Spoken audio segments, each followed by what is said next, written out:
আমরা কিন্তু আরো একটা জিনিস রাষ্ট্রই দেখলাম যে তার দেশে ফেরার ক্ষেত্রেও কিন্তু একটা বড় সমস্যা হয়ে দাঁড়াচ্ছে, যে এয়ারপোর্টে নামতে দেওয়া হচ্ছে না, অন্য এয়ারপোর্টে নামানো হচ্ছে। এবং বাংলাদেশের এই যদি পরিস্থিতিটা আমরা বলি, যে সেনাপ্রধানের অবস্থা বর্তমানে যেখানে, তাহলে সাধারণ মানুষের অবস্থা কি? হ্যাঁ, এটাই তো একেবারে সহজে অনুমেয় যে একটা দেশের সেনাপ্রধান তারই জীবনের নিরাপত্তা নেই এবং সে কি অবস্থায় থাকবে এটা নিয়ে এসে বিশাল সংখ্যা এবং তাকে ক্ষমতাচ্যুত করা অথবা আরো ওয়াস্ট কিছু। তো এটা আর এটাতে বোঝা যায় যে তাহলে বাংলাদেশের সাধারণ মানুষের কথা কিন্তু আপনি এই সোশ্যাল মিডিয়া তারপরে আরো যা আছে এগুলোতে আপনি কান পাতলে চোখ রাখলে আপনি দেখবেন এবং বুঝবেন যে বাংলাদেশ এখন একটা জাহান্নামের আগুনে জ্বলছে। এই কোনো মানুষের নিরাপত্তা নেই, মানে আরো দিন দিন ল অ্যান্ড অর্ডার সিচুয়েশন বলতে কিচ্ছু নেই।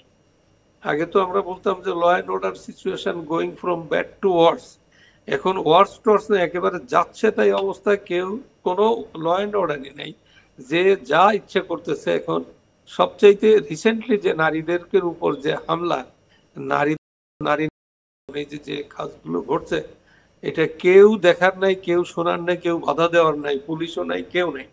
তো এমন একটা মধ্যযুগীয় বর্বরতা চলছে। তো সেই অবস্থায় সেনাপ্রধানের অবস্থাও যা, সাধারণ মানুষের অবস্থা তার চাইতে আরো খারাপ। তো আমার মনে হচ্ছে যে সেনাপ্রধান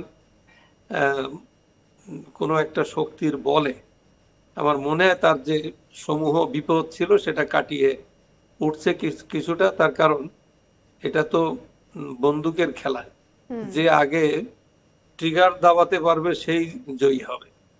তো আর যারা অভ্যুত্থান করতে চায়, ধরুন সেনাপ্রধানের বিরুদ্ধে সরাসরি চলে গেল, তারপরে তাদের কিন্তু কোনো বক্তব্য পাওয়া যাচ্ছে না প্রকাশ্যে, তার মানে দে আর ডিফিটেড এনিওয়ে। সেনাপ্রধান এখন তিনি বক্তৃতা করে যাচ্ছেন, তিনি গাইডলাইন দিচ্ছেন, তিনি সবকিছু করছেন, তাতে বোঝা যায় যে তার উপর যে একেবারে একটা বিপদ ছিল সেই বিপদটা তার নেই, এবং সে কিভাবে সেটা কাটিয়ে উঠছে তা কিছুটা মোটামুটি জানা গেছে এবং বোঝা গেছে যে একটা শক্তি তাকে সহযোগিতা করছে, যে শক্তি স্বাধীনতার পক্ষের একটা শক্তি। আমার ধারণা তার সেই সহযোগিতায় মোটামুটি সে এই বিপদ কাটিয়ে উঠছে, কিন্তু বিপদ পুরোটা যায়নি, এখনো যায়নি। এটা যে কোনো মুহূর্তে আবারও অন্য জায়গা দিয়ে ফুলে ফেপে উঠতে পারে। তো এই হচ্ছে বাংলাদেশের অবস্থা।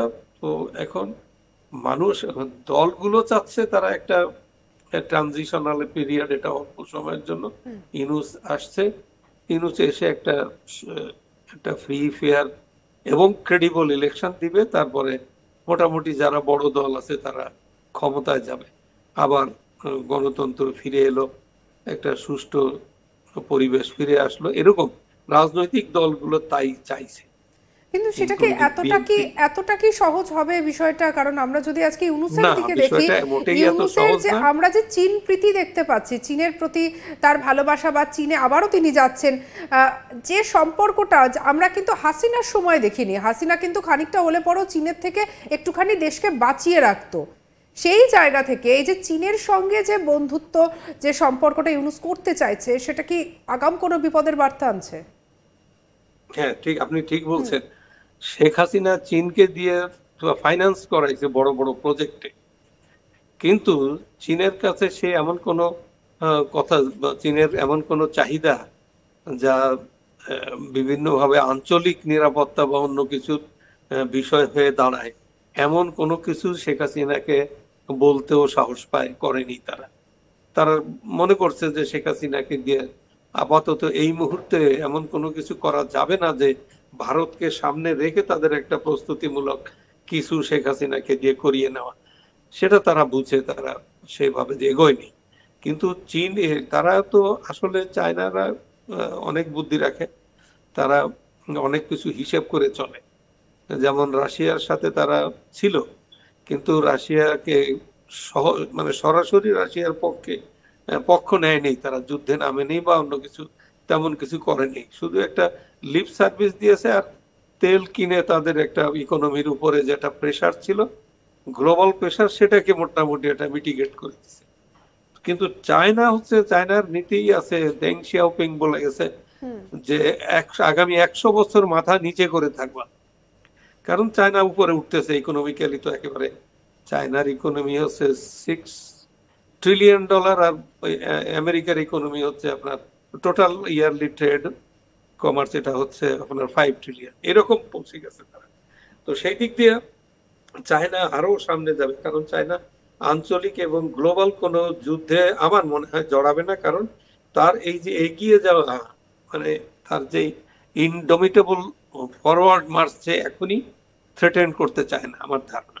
তো সেই দিক দিয়ে ইনুস যতই চেষ্টা করুক, ইনুস তো ধরুন, ইনুস তো তার কাছে মেসেজ আছে যে বাইডেন অ্যাডমিনিস্ট্রেশন তাকে যেভাবে এখানে ক্ষমতায় বসিয়েছে, সেই বাইডেন অ্যাডমিনিস্ট্রেশনই মিস্টার অজিত দোভালের কাছে গিয়ে ধর্ণা দিচ্ছে যে ইনুসের একটা সহজ একটা এক্সিট হয় কিনা, সেফ এক্সিট করা যায় কিনা, এটা 3 মাস আগের কথা।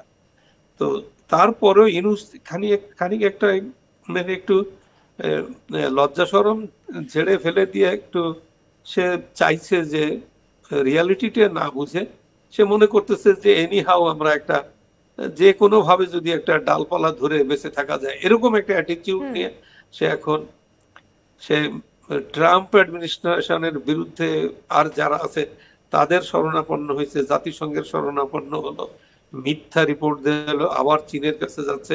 এটা সে ওই যে শেষ মুহূর্তে মানুষ এই যে একটু ইমব্যালেন্স হয়ে গেলে যা হয় সেই অবস্থায় ইনুস যেমন এই যে আমি বললাম যে এটা প্লিজার ট্রিপে আসছে মনে হয়, গুতরেজ কি করবে, সে জাতিগুলোকে রাষ্ট্রগুলোকে ও আহ্বান জানাইতে পারে যে হ্যাঁ রোহিঙ্গাদের জন্য তোমরা সাহায্য বাড়িয়ে দাও। সাহায্য তো কমে গেছে সব জায়গা থেকে সাহায্য কমে, ডোনার এজেন্সি গুলো তারা মুখ ফিরিয়ে নিছে। আমেরিকায় ইউএস স্টেট ইউএস এইড তারা তো বন্ধ করে দিছে। রোহিঙ্গাদের দিবে কিছু, তারা দিবে একটা মুখ রাখার জন্য, একেবারে দিবে না তা না। তো এই পর্যায়ে এখনই তারা বলতেছে রোহিঙ্গাদের খাওয়ানো এখনই সমস্যা হয়ে গেছে, ইউজ করতেছে।